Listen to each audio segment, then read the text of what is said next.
Hello and welcome to this video. This is another video in the series of historical metronome reconstructions in which I go through all of the Opus 100 studies by BURGMÜLLER and I apply the double beat tempo theory to it as proposed by Wim Winters and his followers, and I give my opinions on this. I know some of you are saying, oh, you can't give opinions, that's subjective. You can only rely on documents. That's a bunch of quatch. You don't just rely on documents. Documents aren't going to tell you everything. We need to rely on our senses. We need to rely on common sense. Now, I'm on number 14 in this set here. Number 14 is the Styrian Waltz from Styria, which is a province or section of down near Bavaria, and I believe it's Austria. Okay, sorry if I get that wrong. Down in Austria, in the region known as Bavaria. And I got this from a website. Very nice, succinct website on waltzes. From Austria to America, the origins of the waltz. I'll put the link below this video for you.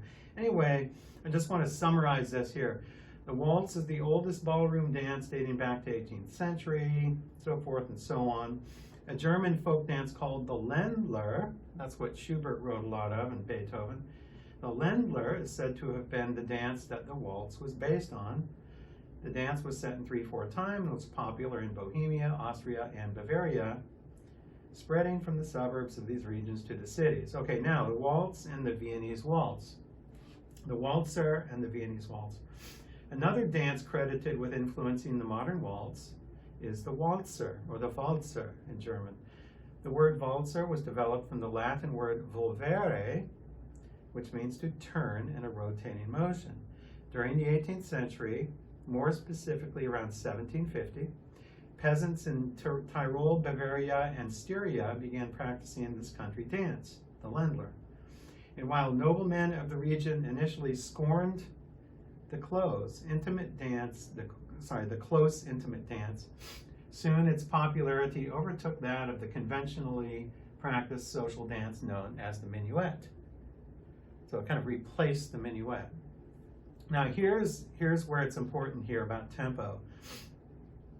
In the mid-1800s, the Austrian composers Joseph Lanner and Johann Strauss II, the famous waltz king Strauss, set the traditional standard for the Viennese waltz.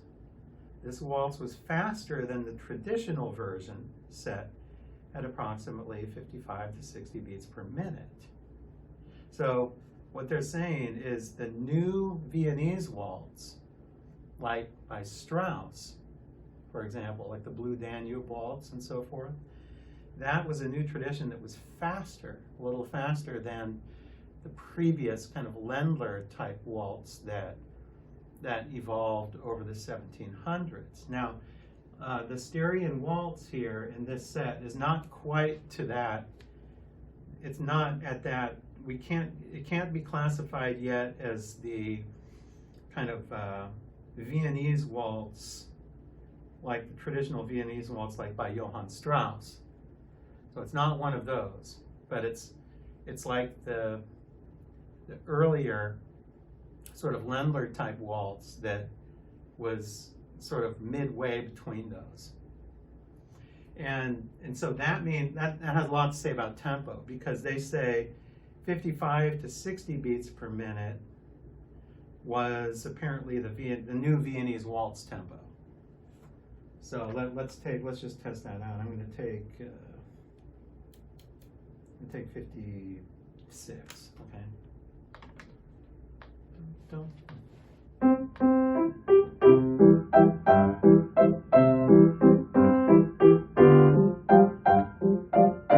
Perfect. Nice tempo. Nice. Not too fast. That was 56 per measure. Okay, 1, 2, 3, 1, 2, 3. Okay, now what they're saying about this kind of waltz was apparently a little slower than that. Not a lot, but a little slower than that, sort of midway. And here's the thing. If you take 176, which is what BURGMÜLLER wrote for this, and let's assume 176 is a single beat tempo. A single beat tempo.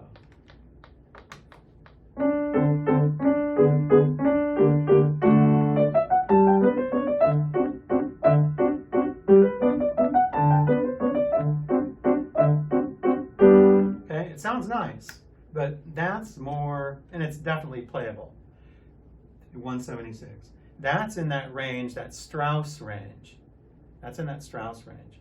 So historically, single beat would be a little too fast for this, I think, historically speaking. So that means it needs to be slower. Okay, now I'm going to assume the double beat speed, 176 per, well, it would be essentially per eighth note. I'm going to assume that. By the way, that would be 88 per quarter note or crotchet.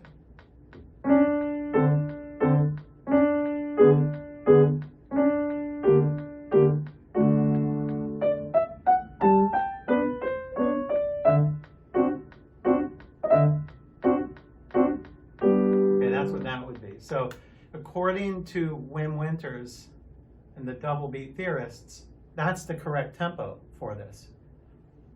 If you think that's the correct tempo, you need some brain work, okay? Or you need to read the history of the waltz. That does not work. That's almost 2 times too slow. Not quite 2 times too slow, because I said if you go 2 times faster, you're still in that Strauss range. So we have to bring it down a little bit. So anyway, I printed out a Styrian waltz here, an authentic Styrian waltz I found from the Library of Congress. And it says moderato. And one of these pages has starts to have a lot of ornamental 16th notes in here, but I think that's doable at a comfortable speed, like maybe instead of 176, something more like 144, perhaps.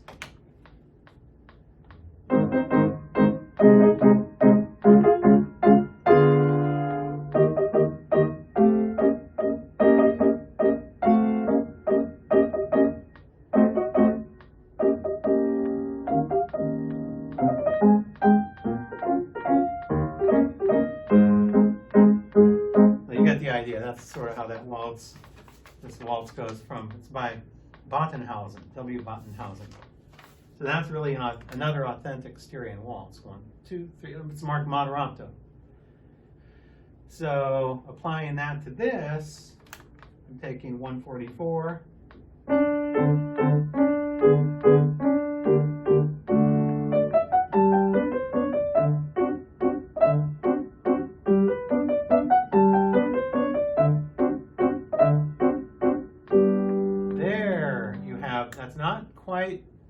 It's not quite up there to the speed of the Viennese waltz, like Johann Strauss, but it has movement. It's what I would call moderato, like this one's marked here. BURGMÜLLER doesn't give a tempo mark here.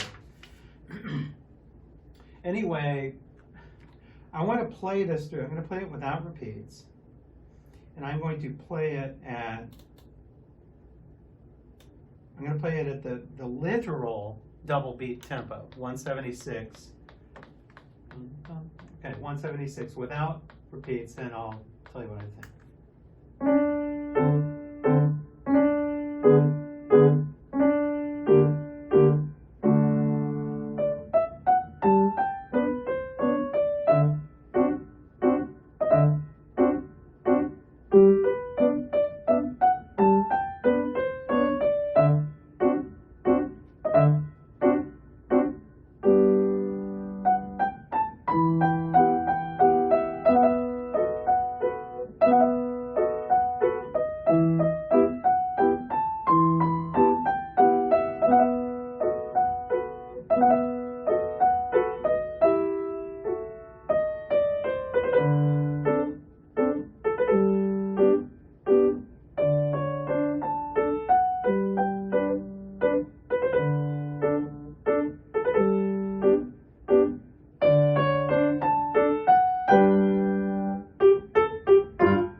do the da capo. Good, I'm testing myself. I stayed right on there, 176 per eighth note. Okay, like I said before, that's way too slow. It can't possibly be that. So here's the conclusion that I'm going to make on this one. And I've made the conclusion so far on all the 13 I've done, that I do believe it's very highly possible that BURGMÜLLER did use double B. Okay, I'm actually in agreement with Wim Winters here, but it needs some revision. If indeed, if it is double beat, if 176 is a double beat speed, it's a practice tempo for students. A suggested practice tempo so students can get used to playing the notes and the rhythms, and then after they master it at 176, and they can speed it up to whatever is the more appropriate speed. So that's my conclusion on this one, and what we're going to see, I'll just, spoiler alert, this is going to follow throughout the whole set. All the tempi are practice tempi. So the single beat tempo is too fast. The double beat tempo literally is too slow. So it's somewhere in between. Not necessarily midway in between, but it's usually about 3/4, 2/3, 3/4 in between there somewhere. So stay tuned for the next video, and I will get to the very famous ballade.